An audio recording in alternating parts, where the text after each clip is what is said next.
I found someone who gets me like you never could. She confessed cruelly after months of secret cheating. So I said good luck, without arguing, and blocked her on the spot. Her so-called soulmate, exposed as a con artist who stole her money and dumped her in a motel. Now she's humiliated, friendless, and angrily demanding a second chance. But I'm completely moved on and happily upgraded.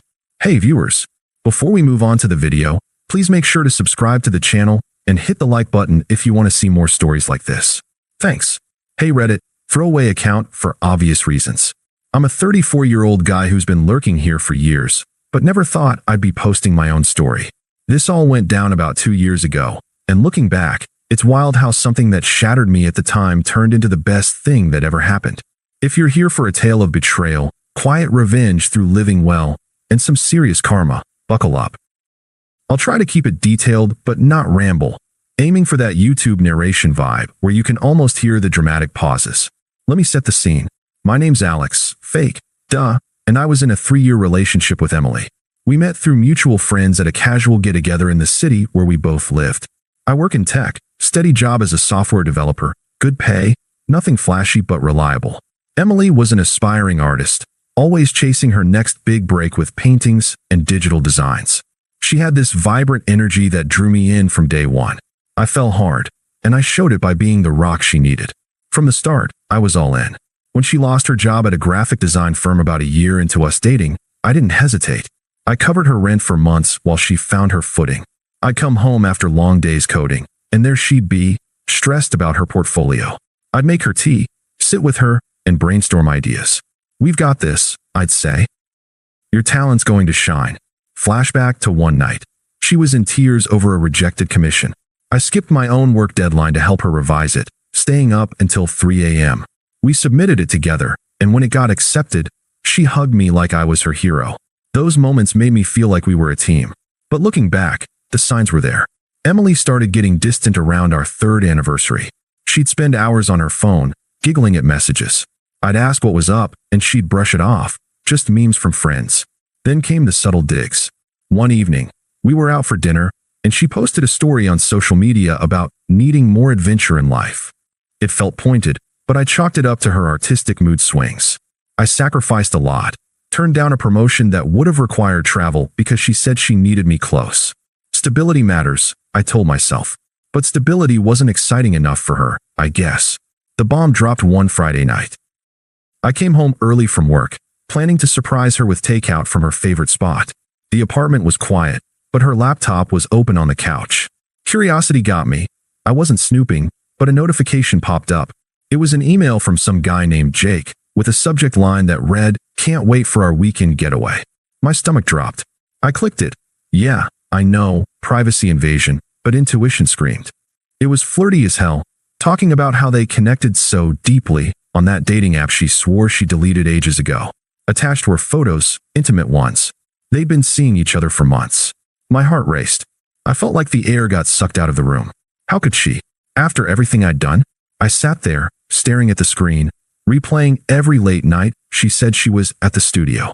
The confusion hit hard, waves of it. Was I blind? Not good enough. I thought about confronting her dramatically, but something in me clicked. No, I wouldn't give her that power. I'd handle this with the dignity she never showed me. She walked in an hour later, all smiles, until she saw my face. "Alex, what's wrong?" she asked, setting down her bag. I turned the laptop toward her. "This." Her eyes widened, but not with regret, with annoyance, like I'd caught her in a minor fib.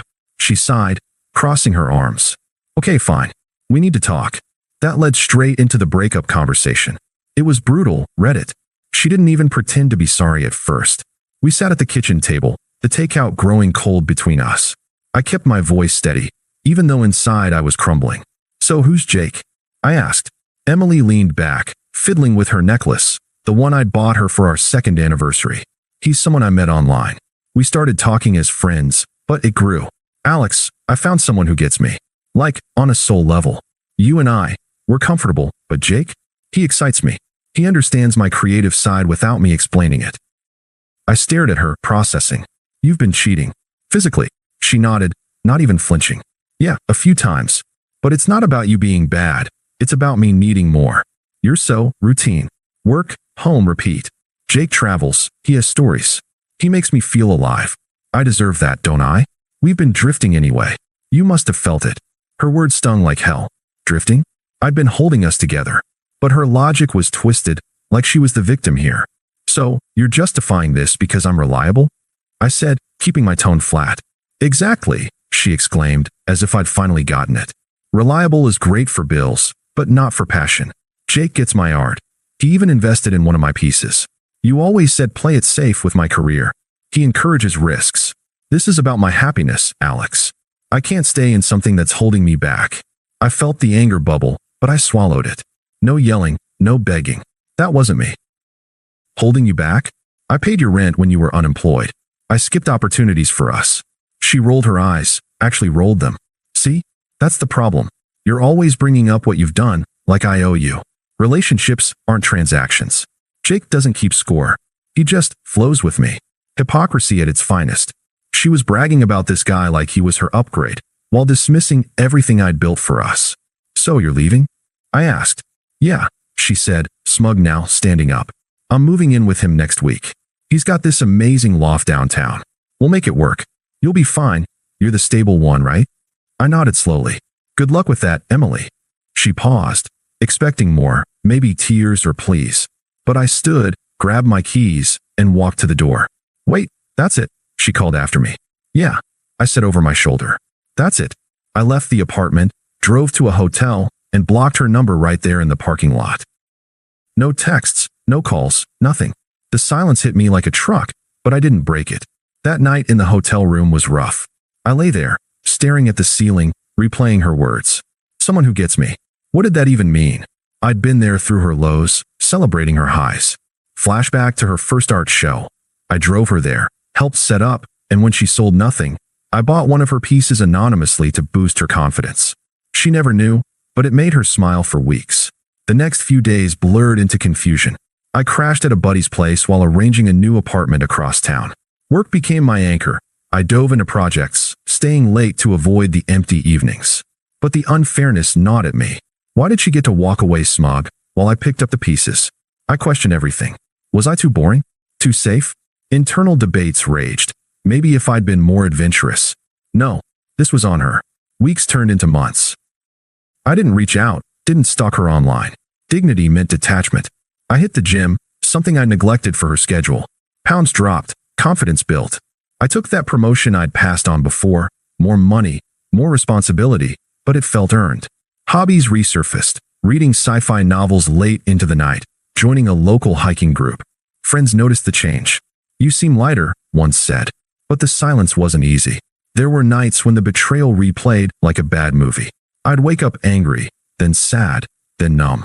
She discarded me like yesterday's news. I let myself feel it. No rushing the process. Therapy helped. A few sessions unpacked the manipulation I'd missed. Her twisted logic became clear, blaming me for her choices. Mutual friends started dropping hints. Emily's posting about her new life. Looks glamorous. I nodded, changed the subject. No bad-mouthing from me. Let actions speak. Then, about 6 months in, the tide shifted. A neutral acquaintance mentioned offhand. Heard Emily's going through it. That Jake guy? Total flake. I didn't pry, but pieces trickled in. Apparently, Jake wasn't the soulmate she bragged about. He was a smooth-talking scammer. He'd convinced her to invest in some crypto scheme he was running, promising quick returns for her art business. She drained her savings, money I'd helped her build, and when it tanked, he ghosted. Left her high and dry in that amazing loft, which turned out to be a short-term rental he skipped out on. Her unraveling was swift. Friends distanced themselves when the truth spread. Turns out, she'd badmouthed me to justify the affair, but now her hypocrisy shone. She's crashing on couches, the acquaintance said. Lost her freelance gigs too, reputation hit. I felt a quiet satisfaction, but no gloating. This was karma doing its thing. My life. Thriving. New apartment, better job, even started dating casually. The confusion faded, clarity took over. I'm free. Internal voice evolved, from why me, to thank God it's over. I was building something real, for me.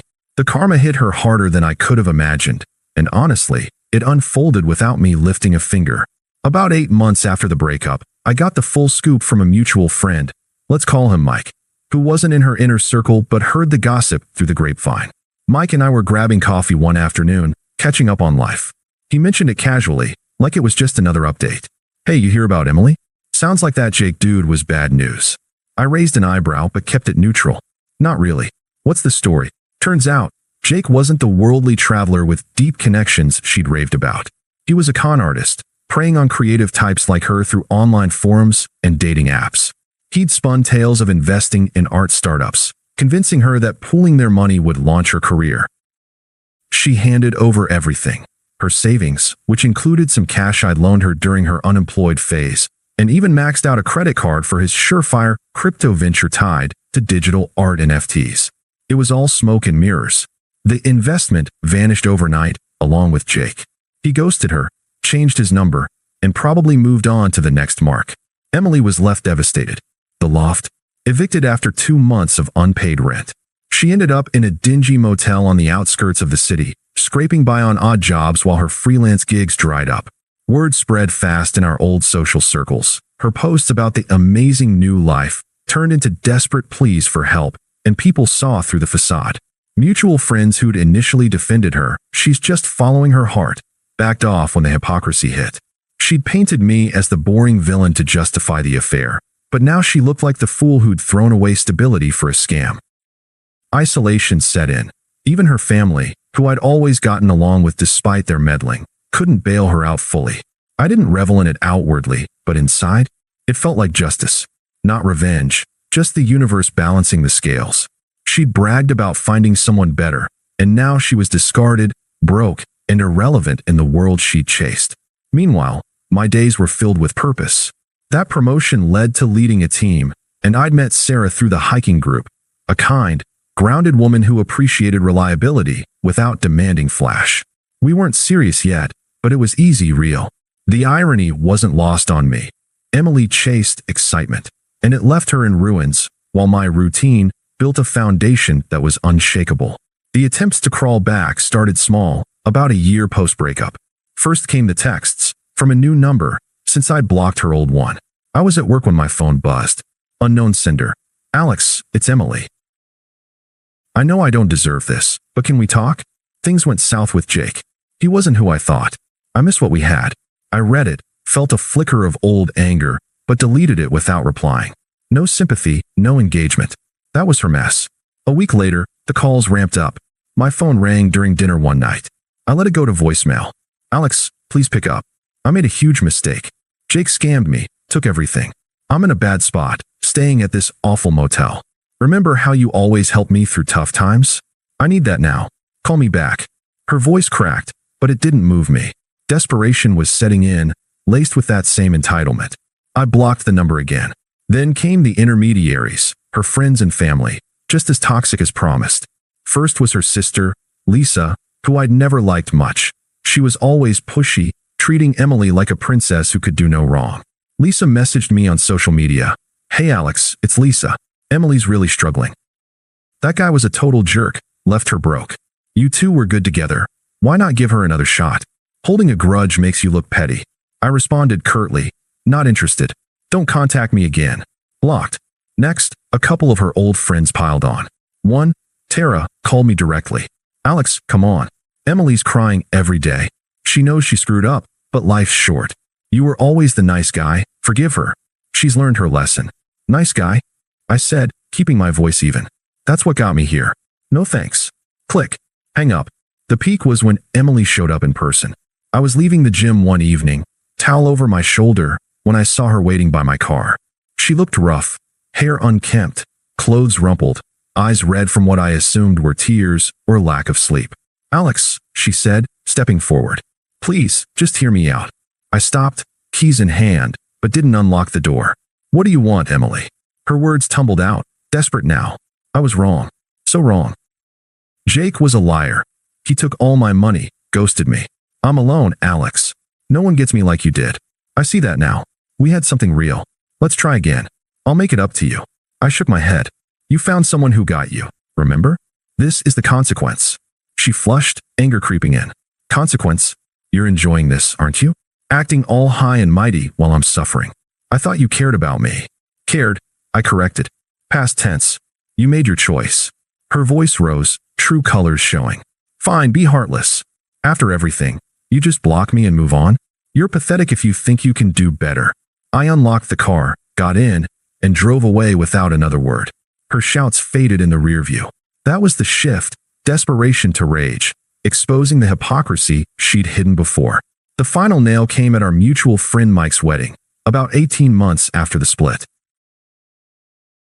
It was a beautiful outdoor event at a vineyard outside the city, string lights, laughter, the works.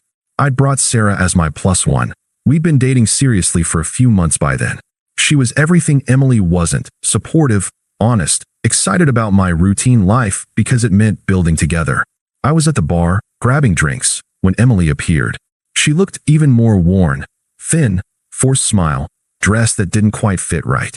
Mutual friends had invited her, probably out of pity, but the contrast was stark. Me in a sharp suit, thriving, with Sarah laughing at a table nearby. Emily, alone, clutching a glass like a lifeline. Alex, she whispered, approaching. I didn't expect to see you here. You look good. I nodded politely. Emily. Tears welled up. Seeing you with her, it hurts. I realized what I lost. Jake destroyed me. But you were my rock. Please, one more chance. I'll change. I set the drinks down, met her eyes calmly. That chapter's closed, Emily. You chose excitement over stability, and it played out. I've built a life here, one that's real, without the games. You're not part of it anymore. You're irrelevant to my happiness now. She gasped, hypocrisy flaring. Irrelevant. After 3 years? You're cold. Facts, I said firmly. I've grown. Moved on completely. Goodbye. I walked back to Sarah, who squeezed my hand. Emily slunk away, the party buzzing around her failure while I danced the night away, free. Thanks for watching. Make sure to subscribe to the channel and hit the like button. What do you think about this story? Share it in the comments.